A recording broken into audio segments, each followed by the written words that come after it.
그 다음도 이야기 또 진행하도록 하겠습니다.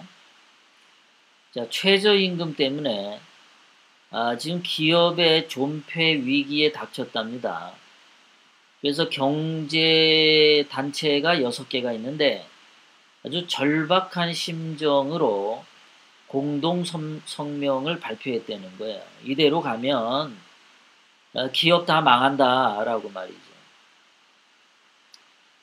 지금 현재 대한민국의 그 임금 수준은 OECD 회원국 중에서 4번째로 높은 상황이다. OECD 12개국 중에서 4번째로 높은데 여기에서 더 최저임금 인상하면은 기업이 다 죽는다. 자, 급격하게 오르는 최저임금이죠. 내년에 민노총에서 1790원으로 43% 인상을 요구했어요. 민노총에서. 금년에는 16% 해서 7,530원이고요. 그리고 직장인보다 못한 자영업자가 굉장히 많답니다. 그래서 자영업자가 대개 한 종업원을 한 2명, 3명, 4명 정도 쓰는 소규모 자영업자들은요, 이 최저임금 인상 때문에 아주 죽을 맛이라고 한답니다. 그래서 고용인이 한 5명 이하인 소규모 자영업자들은 좀 차등화 해가지고 소규모 자영업자들에게서는 최저임금을 올리지 않는 방식으로 해달라. 그리고 그렇게 얘기를 했어요. 그런데 지금 이게 소규모 자영업자뿐만 아니라 대기업까지도 지금 이 최저임금이 오르면 타격이 아주 심하죠. 조금 전에 경제단체 6개가 절박한 심정으로 성명서를 냈다고 했어요. 그래서 이 최저임금이 오르면 그냥 다 어려워지는 거죠. 그래서 최저임금 인상으로 경영이 악화되는 소상공인과 중소기업에는 어떻게 하냐? 자, 외식업체 같은 경우는 종업원 수를 감소했고 내년에 더 줄일 거고, 편의점 같은 경우는 야간에 문을 닫고 또는 제품 간격을 인상을 하게 되고, 인쇄 출판업 같은 경우는 대부분 적자 상태고 지금 현재도요. 그리고 금속 열처리 같은 경우는 특성상 24시간 공장을 가동해야 되는데, 그렇죠. 금속 열처리는 이 쇠를 달구고 해야 되니까 용광로를 계속 켜 있어야 돼요. 전기를 끄지 않고 전기로를 달군다든가 기계를 계속적으로 돌려야 하는 특성이 있어요. 그런데 최저임금이 인상되면 기하급수적으로 그 임금 부담이 상당히 높아져요. 그래서 그런 것들에 대해서 좀 세밀한 조치를 요구한다라는 거죠. 그런데 그런 게 없이 무식하게 밀어붙여서 문제가 심각하다라고 주장하는 겁니다. 자, 이 소득주도 성장, 이 최저임금을 올려서 경제를 성장시킨다는 게 소득주도 성장이죠. 이게 지난 1년 동안 말도 많고 탈도 많고 이게 전부 다 그 제대로 안 돼 먹은 그 논리였어요.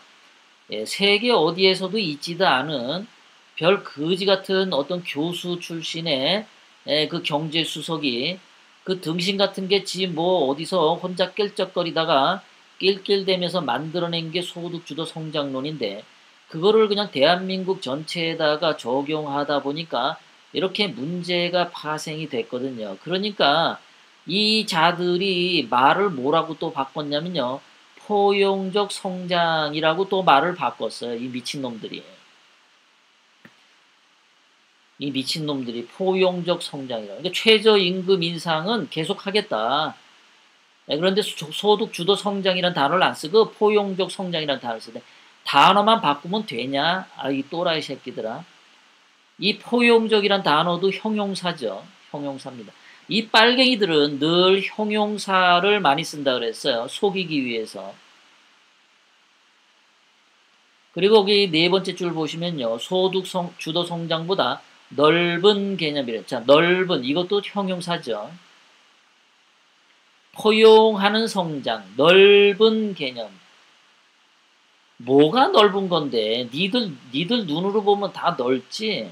니들 눈으로 대한항공을 보면은, 대한항공은 막 현미경으로 들여다보잖아, 니네는.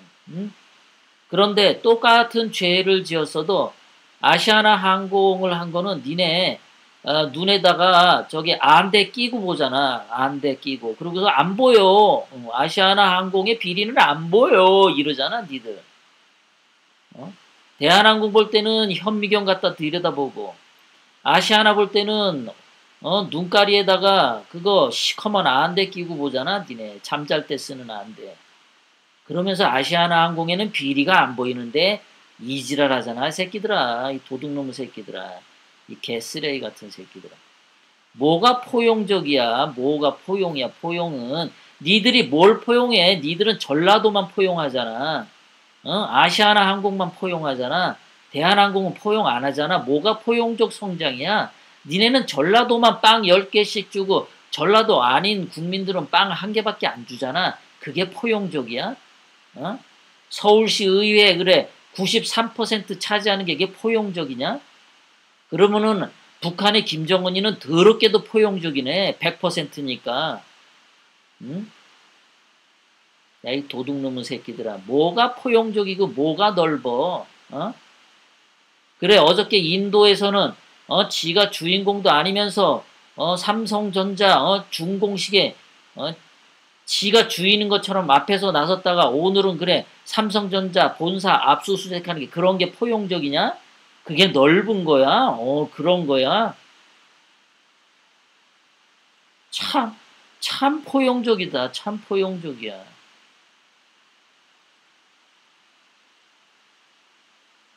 그리고 홍영표는 뭐 유럽과 미국에서도 도입한 정책이긴 한데 또 얘네들 유럽하고 미국 팔아먹죠. 그래서 제가 유럽하고 미국이 어떤지 제가 또 찾아봐야 되지 않겠습니까? 그죠? 예.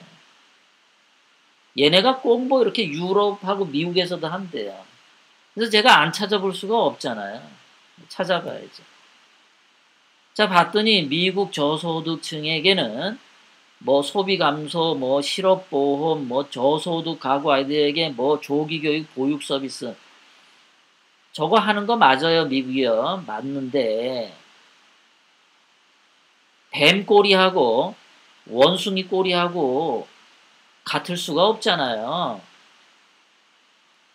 미국은 저소득층에게 실업보험 해주고 저소득 가구 아이들에게 저런 조기교육과 보육 서비스 해주는 거 맞는데 대신에 미국은 개인의 자유를 존중하잖아요. 그리고 개인의 창의성을 존중하잖아요. 그리고 논문을 쓰면 논문 표절한 사람은 사회에서 매장당합니다. 그런데 대한민국은 어때요? 교육부 장관 김상곤은 논문 딸랑 3개 썼는데 그 3개 쓴 논문이 다 표절이에요. 도둑질한 거예요. 그런데 교육부 장관을 해쳐먹고 있잖아요. 미국 같으면 김상곤은 그 대학교 교수도 할 수 없고요. 그 대학교 박사학위도 철회, 석사학위도 철회, 대학교 졸업장도 철회해요. 고졸이 돼요. 김상곤은 미국 같으면.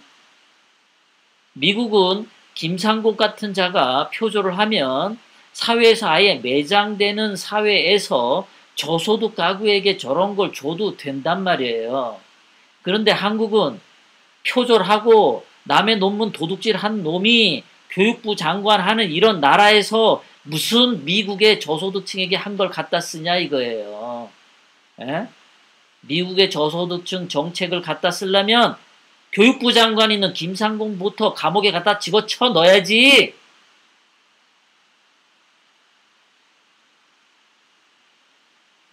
그리고 지금 대기업 상조, 김상조 같은 경우는 5대 비리 중에 4대 비리에 걸려 있는데 미국 같으면은 그렇게 비리 많은 사람은 고위직 임명이 안 됩니다.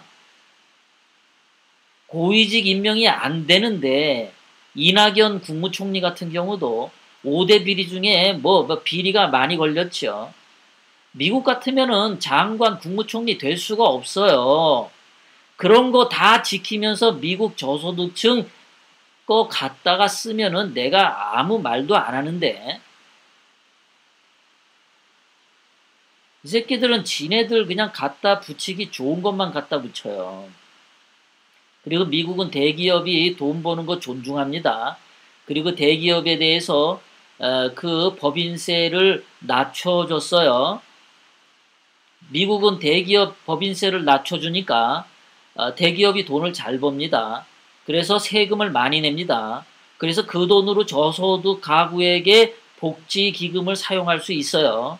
그런데 한국은 어떻습니까? 문재인, 임종석 이 주사파 정권은 대기업에 대한 법인세를 상승시켰죠. 그리고 대기업이 하는 것마다 조금만 잘못하면 그냥 처벌하죠. 대기업 회장들 감옥에 집어쳐 넣죠. 그러면 대기업이 지금 돈도 그전보다 잘 못 벌죠. 그런데다 세금은 더 많이 뜯어먹죠. 그러면서도 복지기금 한다고 그러죠.